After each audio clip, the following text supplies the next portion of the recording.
한 주간의 주요 사건이나 쟁점들을 살펴보는 일타 시사입니다. 자, 오늘은 남재성 원주 한라대학교 경찰행정학과 교수 그리고 정정화 강원대학교 공공행정학과 교수 두 분 함께하겠습니다. 어서 오십시오. 네. 안녕하세요. 예. 자, 의대생들이 복귀 선언을 했습니다. 1년 5개월 만에 이렇게 의사를 밝혔고 또 교육부에서는 오늘 의대 교육 정상화 방안을 발표하기로 했다가 갑자기 취소가 됐습니다. 뭔가 합의가 되지 않은 내용이 있지 않나 이렇게 좀 예측이 되는데 정정화 교수님께서 먼저 좀 분석을 해주시죠.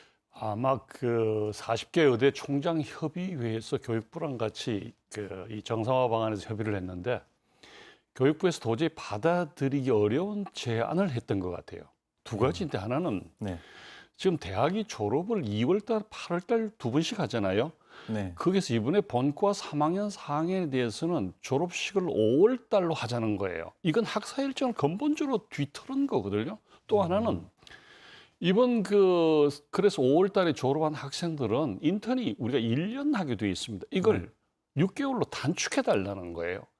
이거는 교육부에서 도저히 받아들일 수 없을 뿐더러 교수인 제 입장에서 보면 아니 어디에 대해서만 이렇게 학사 유연화 정도가 아니고 학사 일정 전부를 뒤틀어 버리는 거 이건 특권이 아니고 변칙이죠 이거는. 그래서 저는 이번 그 총장 이게 총장 협의 내에서도 투표를 했어요. 40개 총장들이. 이 두 가지 방안에 대해서 투표를 한 결과 18개 총장은 좋다. 근데 16개 대학은 반대했어요. 그만큼 학장들도 이건 무리다라는 거를 반증해 주는데 이게 대학의 학사 일정이 학교마다 조금씩 차이가 있어요.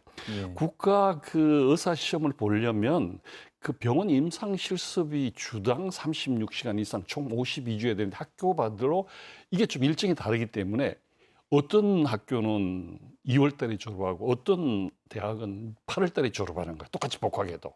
네. 이 절충안으로 5월 달에 왔는데 절충안이긴 하지만 이건 대학의 그 운영 시스템을 근본적으로 변칙적으로 하는 거기 때문에 아마 교육부가 받아들이기 어려웠을 것 같습니다. 예. 이게 특혜인데 받아들이기 어려운 부분이 더 특혜보다도 더 심각한 반칙이라고 봐야 되죠. 예. 자, 남재성 교수님께서는 좀 어떻게 보십니까?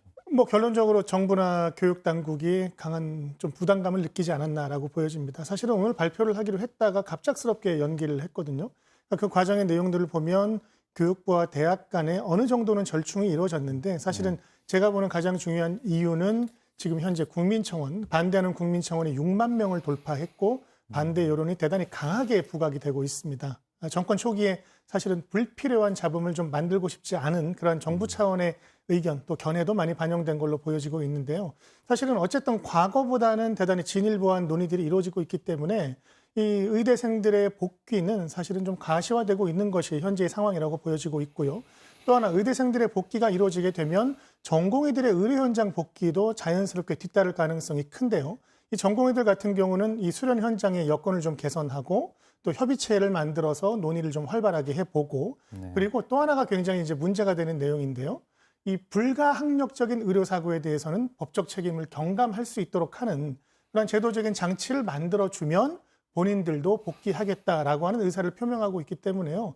정부의 의지에 따라서 어쩌면 조만간 의료적인 공백이 다소간 완화될 가능성도 존재한다. 이렇게 보여지고 있습니다. 예, 현 정부 입장에서는 이것을 굳이 서둘러서 해결할 필요도 없고 원만하게 하는 방법을 찾으려고 하는 것 같고요. 또 환자나 시민단체 쪽에서는 이거 또 다른 특혜를 주면서까지 해결할 필요는 없다는 입장을 좀 강하게 내세우지 않습니까? 이런 부분들은 좀 분위기가 어떻게 보십니까? 네, 이제 제가 방송 들어오기 전에 확인을 했는데 6만 명이 넘었습니다. 말씀드린 대로 국민청원이 6만 명을 넘은 것은 굉장히 이례적인 경우이거든요. 그러니까 결국은 우리 사회에서 여전히 반칙, 공정하지 못한 행위에 대해서는 용납할 수 없다라고 하는 정서가 당연히 우리 사회에 팽배해 있다는 것입니다. 특히 공정성이나 공공성이 가장 중시되는 의료 현장에서 원칙과 상식이 무너지는 이런 특혜를 준다라는 것에 대해서 많은 분들이 반대를 하고 있고요. 또 하나 일반적인 대학생들에게는 이 정도의 특혜는 사실 주어질 수가 없습니다. 소위 이제 우리가 학사 유연화 조치라고 하는 건데요. 이러한 조치도 일정 부분 선이 있는 것인데 우리 교수님 말씀하신 대로 그 선 자체를 완벽하게 넘었기 때문에 사실 국민적인 정서나 일반적인 대학생들의 정서에서는 용납하기 어려운 수준까지 온 것이 아닌가 이렇게 판단이 됩니다. 예.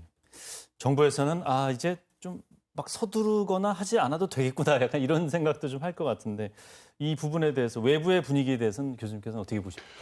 저는 이번 어대 정원을 둘러싼 이 어리정 갈등이 아마 어디에서든 이럴 거예요. 우리가 정부 정책의 피해자다. 정부에서 무리하게 어대 정원 2,000명으로 하는 바람에 우리가 오히려 피해자다. 그래서 여기에 대해서 항의하는 것 때문에 우리에게 징계를 주는 건 부당하다. 이렇게 주장할 수 있어요. 그런데 이 어정 갈등에 물론 어대나 어대 교수나 본인들이 주장하는 것처럼 피해자일 수도 있지만 한편은 가해자거든요.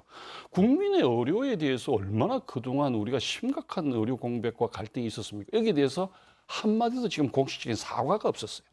사과도 해야 되고요. 그다음 이게 어떤 문제가 있냐 그러면 지금 정부 정책에 반대해서 우리가 항의했다는 거에 대해서 우리를 왜 처벌하느냐라는 주장이 있으면 얘를 미룰 수 있죠. 지난번에가 우리가 왜 그 서부지법 그 영장 발부한 거에 대한 서부지법 난동 사건 때 네.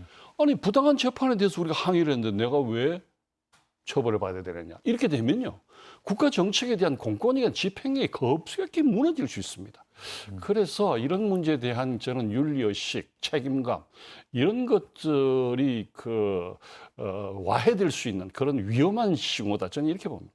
예.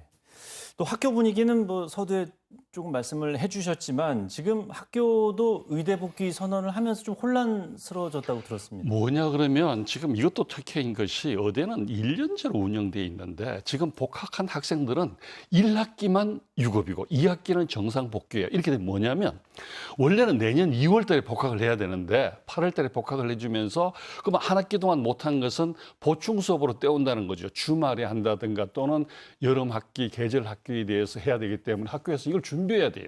보충 수업, 계절 학기 이런 것들도 이것 자체도 사실은 특혜죠. 특혜인데 학교로서도 이런 문제를 해야 되는 건 아마 다른 대학들도 다 마찬가지인 상황인 것 같습니다. 예, 뭐 남재선 교수님께서 보시기에도 이런 부분들은 학교 자체에서 뭔가 해결할 수 있는 부분이 없다고 좀 보여지는데 어떻게 보십니까? 네, 뭐 법률적인 검토도 있어야 되겠지만 기본적으로 이 학사 유연화 조치라고 하는 것이 교육 관련 법령의 틀 안에서 이루어져야 되는데 이것들은 굉장히 이례적이라고 보여집니다. 말씀하신 대로요.